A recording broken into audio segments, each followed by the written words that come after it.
Day 10 of explaining a player role for 15 days. Today we'll talk about a destroyer. Modern ফুটবলে যেসব team counter attack বা high প্রেসে খেলে তাদের জন্য one of the most crucial player is a destroyer.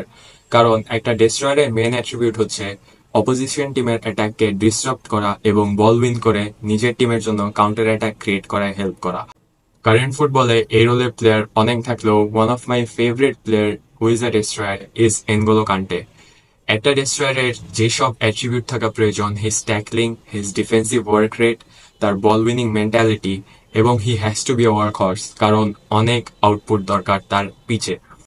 এই জন্য when we see N'Golo Kante, যখন আমরা তার প্রাইমে দেখতাম তাকে at Chelsea and at France definitely, he was so good with his tackles and his ball winning ability. যখন opposite team attack করত তখন সেই অ্যাটাককে ডিসরাপ্ট করে নিজের টিমের জন্য পজিশন উইন করা এবং বলটাকে রিট্রিভ করা অনেক বড় একটা অ্যাট্রিবিউট। এটার জন্য কাউন্টার অ্যাটাকিং টিম এবং হাই প্রেসিং টিমের অনেক অ্যাটাক ক্রিয়েট হয়, যেখান থেকে তারা সাধারণত গোল স্কোর করে থাকে।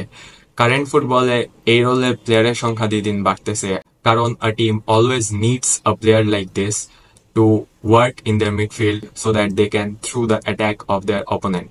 To watch the whole series, make sure to follow our page, and thank you for watching.